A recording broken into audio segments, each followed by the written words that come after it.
Hello everyone, I am Professor Shailendra Chaudhary welcoming you all in finance foundation. आज हम लोग business research methods या research methodology subject के chi square test के numerical को सॉल्व करने के लिए आएंगे। और एमबीए एफटी सेकेंड सेमेस्टर में ये जो क्वेश्चन है ये 2021 के क्वेश्चन पेपर में पूछा गया था। इसका एक जो क्वेश्चन है वो प्रीवियस वीडियो में मैंने सॉल्व करा दिया है। ये क्वेश्चन के बाद हमारे 2021 के जो प्रीवियस ईयर क्वेश्चन है बीआरएम के वो सॉल्व हो जाएंगे। ये जो क्वेश्चन है ये है काई स्क्वायर मेथड का। काई स्क्वायर मेथड बहुत इंपॉर्टेंट मेथड है।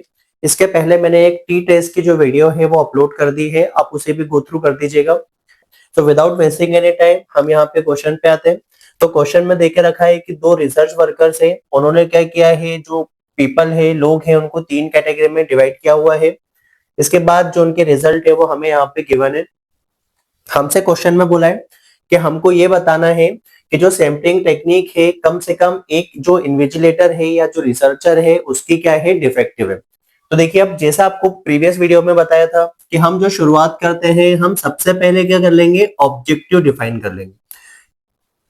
तो सबसे पहले हम लोग क्या करेंगे, ऑब्जेक्टिव डिफाइन कर लेते हैं। ये हमारी सहूलियत के लिए होता है, इससे हमारा जो क्वेश्चन है वो बहुत आसान से हो जाता है। क्योंकि ये जो हम ऑब्जेक्टिव लिख रहे हैं ये खुद को फैसिलिटेट करने के लिए लिख रहे हैं कि अगर हमें ये पता होता है तो उससे क्वेश्चन हमारे लिए क्या हो जाएगा, आसान हो जाएगा।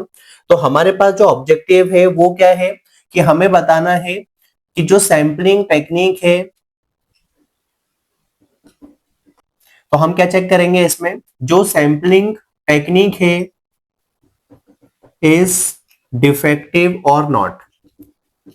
तो यहाँ पे हम लोग क्या करेंगे, सैम्पलिंग टेक्निक देखेंगे कि वो डिफेक्टिव है या नहीं है। आई होप यहाँ तक क्लियर है। तो यहाँ से हमने बस एक ऑब्जेक्टिव डिफाइन किया है, आपके अकॉर्डिंग ऑब्जेक्टिव चेंज हो सकता है, जो क्रक्स है वो सेम होना चाहिए। तो जरूरी नहीं है कि जैसा यहाँ पे लिखा है आप वैसा ही लिखें, हो सकता है आप थोड़ा सा बेहतर भी लिख लें, तो वो आपके अकॉर्डिंग आप कर सकते हैं। जैसे आपको प्रीवियस वीडियो में सिखाया था, हाइपोथेसिस बना लेते हैं। जो हाइपोथेसिस होगी वो आपके ऑब्जेक्टिव से डिराइव करते हैं। दो हाइपोथेसिस बनेगी, एक होगी आपके पास नल हाइपोथेसिस, जो सेकेंड वाली होगी वो कौन सी होगी, अल्टरनेट हाइपोथेसिस।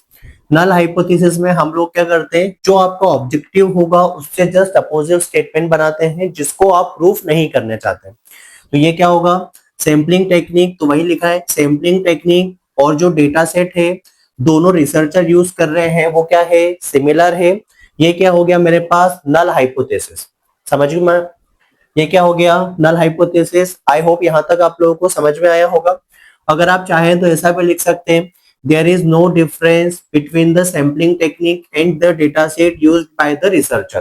तो ये आपकी इच्छा पे है, आप किस तरह से हाइपोथेसिस को फ्रेम करना चाहते हैं। जो हाइपोथेसिस होगी वो कहाँ से डिराइव होगी, आपके ऑब्जेक्टिव से। आई होप यहाँ तक आप लोगों को क्लियर होगा। इसके बाद अब हम लोग क्या करते हैं, अल्टरनेट हाइपोथेसिस बनाएंगे। तो अल्टरनेट हाइपोथेसिस में वो स्टेटमेंट होता है जिसको एक्चुअल में आपको प्रूफ करना है। तो हमें क्या प्रूफ करना था कि किसी न किसी की एक की डिफेक्टिव है, मतलब डिफरेंट है। तो यहाँ पे हमारा जो स्टेटमेंट हुआ वो क्या हुआ, अल्टरनेट हाइपोथेसिस का, the sampling technique and the data used by both the researcher is different. क्योंकि टेक्निक अलग होगी तभी आपका डेटा क्या हो रहा होगा, डिफरेंट हो रहा होगा। आई होप यहाँ तक आप लोगों को क्लियर होगा। अब हम स्टेप 2 में आएंगे। स्टेप 2 में हम लोग क्या देखेंगे कि कौन सा हाइपोथेसिस हम लगाएंगे। हाइपोथेसिस का मतलब क्या होता है, टेंटेटिव स्टेटमेंट जो क्या करेगा, रिसर्चर प्रूफ करने के लिए जाता है। आई होप यहाँ तक आप लोगों को क्लियर होगा। हमारे पास दो तरह की हाइपोथेसिस होगी। एक होगी आपके पास नल हाइपोथेसिस, जिसको आप किससे डिनोट करते हैं, H0 से। जो दूसरी हाइपोथेसिस होगी वो कौन सी होगी आपके पास, अल्टरनेट हाइपोथेसिस। तो एक हाइपोथेसिस कौन सा हो गया, नल हाइपोथेसिस, दूसरे क्या हो जाएगा, अल्टरनेट हाइपोथेसिस।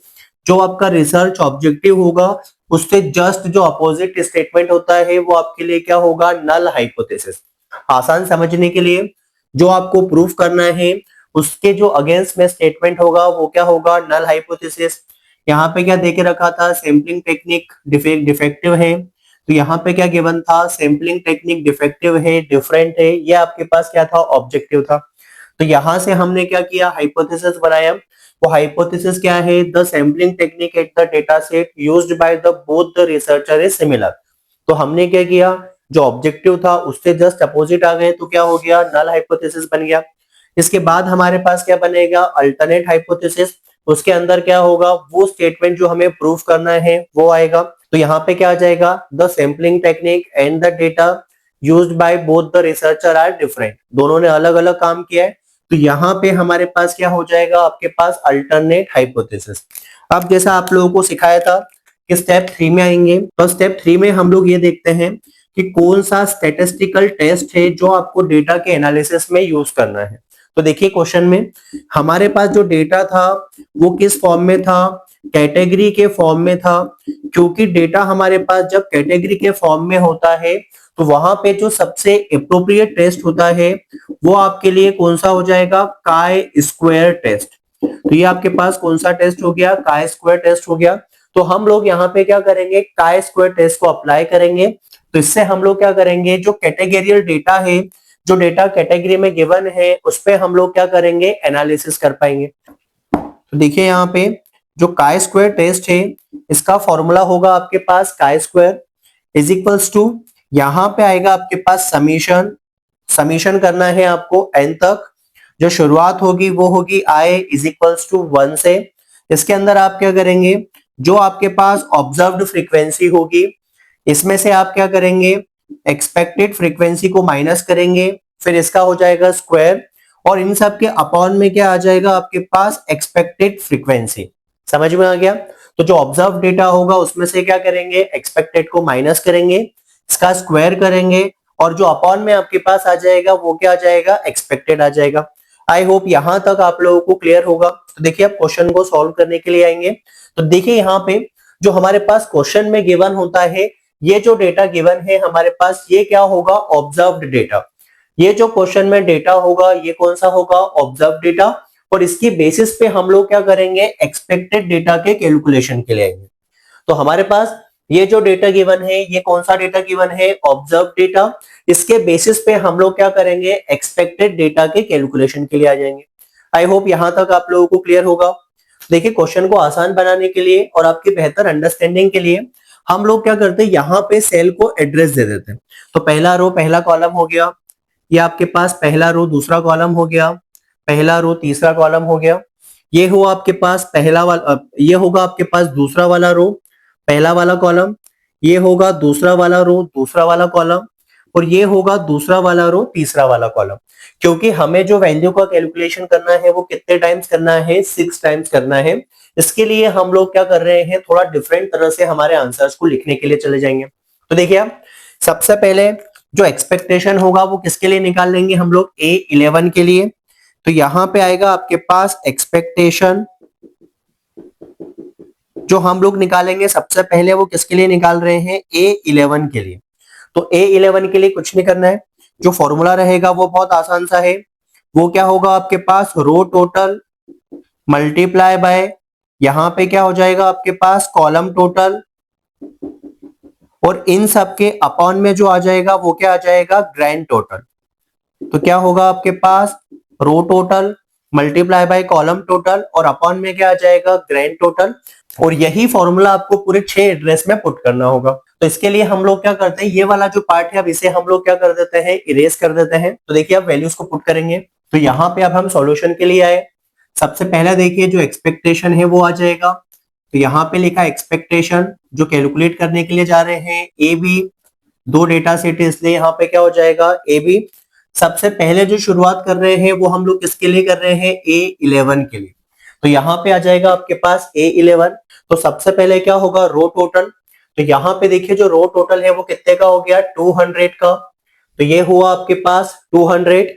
कॉलम टोटल देखिए, तो इसके लिए जो कॉलम टोटल है वो कितने का है, 300 का। और अपॉन में देखिए जो ग्रैंड टोटल है वो कितने का हो गया, 500 का। तो यहाँ पे जो वैल्यू आ जाएगी आपके पास वो कितनी आ जाएगी, 200 मल्टीप्लाई बाय 300 डिवाइड बाय 500। तो जो A11 के लिए जो एक्सपेक्टेड आ गया है आपके पास वो कितना आ गया है, 120। तो A11 के लिए जो एक्सपेक्टेड आ गया वो कितना आ गया है हमारे पास, EI 120। अब इसी के बाद हम लोग सेम सेकंड के लिए करते हैं। तो सेकंड के लिए हम लोग किसका निकालेंगे, A12 के लिए निकाल लेते हैं। तो देखिए अब इसके बाद हम लोग A12 की कैलकुलेशन के लिए आ जाते हैं। तो यहां पे सेम रहेगा एक्सपेक्टेशन, यहां पे आप AB ही लिखेंगे, और यहाँ पे जो हमारे पास आ जाएगा वो क्या हो जाएगा, A12। तो A12 के लिए देखा क्या आ जाएगा यहाँ पे रो टोटल, तो रो टोटल कितना 200, कॉलम टोटल कितना हो गया आपके पास 150, और डिवाइड बाय आप किससे करेंगे इसे 500 से, तो ये होगा 200 मल्टीप्लाई बाय 150 डिवाइड बाय 500। तो जो ये आंसर आया हमारे पास एक्सपेक्टेड का वो कितना हो गया है 60। आई होप यहां तक क्लियर होगा आप लोगों को। अब सेम हम लोग यहाँ पे किसके लिए निकाल लेते हैं, A13 के लिए। तो ये होगा A13, रो का टोटल आपके पास कितना 200, कॉलम का टोटल आपके पास कितना हुआ 50, डिवाइड बाय जब आप 500 करेंगे तो यहाँ पे आएगा 200 मल्टीप्लाई बाय 50 और डिवाइड बाय आप कर देंगे 500 से, तो आंसर कितना हो जाएगा आपके पास 20। इसके बाद A21 के लिए सॉल्व करेंगे, तो यहाँ पे क्या होगा आपके पास A21 के लिए देखा तो रो का टोटल कितना 300, तो ये होगा आपके पास 300, कॉलम का टोटल कितना 300, डिवाइड बाय किससे करेंगे 500 से। तो देखिए अब यहाँ पे 300 मल्टीप्लाई बाय 300 डिवाइड बाय जब 500 किया तो जो वैल्यू आ गई हमारे पास वो कितनी आ गई है 180 की। आई होप यहां तक आप लोगों को क्लियर होगा। इसके बाद देखिए हम A22 निकालने के लिए आएंगे, तो इसके लिए जो वैल्यू आ जाएगी वो कितनी आ जाएगी आपके पास, तो यहाँ पे होगा आपके पास रो का टोटल 300, कॉलम का टोटल है आपके पास 150 और यहाँ पे जो वैल्यू आ जाएगी वो कितना आ जाएगा 500। तो 300 मल्टीप्लाई बाय 150 डिवाइड बाय 500 किया तो यहाँ पे जो वैल्यू हो गई वो कितनी हो गई 90। इसके बाद आ जाएंगे हम लोग A23 पे, तो A23 पे किया तो यहाँ पे कितना हुआ 300 मल्टीप्लाई कितना होगा यहाँ पे 50 और डिवाइड बाय कितना होगा आपके पास 500। तो यहाँ पे 300 मल्टीप्लाई बाय 50 डिवाइड बाय होगा आपके पास 500, तो यहाँ पे जो वैल्यू आ जाएगी वो कितनी हो जाएगी 30। तो इस तरह से हमने क्या किया, सारे एड्रेस या डेटा पॉइंट्स के लिए हमने क्या किया, एक्सपेक्टेड फ्रीक्वेंसी या एक्सपेक्टेड डेटा सेट कैलकुलेट कर लिया। आई होप यहां तक आप लोगों को क्लियर होगा। अब इसके बाद बस हम वो फॉर्मूला लगाने के लिए जाएंगे काय स्क्वायर टेस्ट का। तो देखिए अब हम लोग क्या करेंगे, यहाँ पे काय स्क्वायर की वैल्यू निकालने के लिए आ जाएंगे। तो ये होगा आपके पास chi square is equals to के बाद क्या आएगा आपके पास summation of n i is equals to 1 से स्टार्ट करेंगे।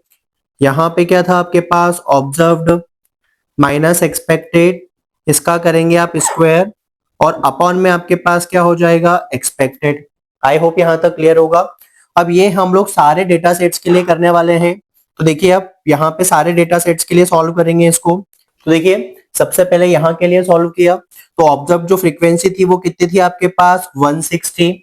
A11 के लिए हमारे पास जो एक्सपेक्टेड थी वो कितना था 120। तो ये क्या होगा 160 माइनस 120 का क्या हुआ स्क्वायर और अपॉन में एक्सपेक्टेड कितना हो गया 120। फिर हम लोग करेंगे यहाँ पे प्लस।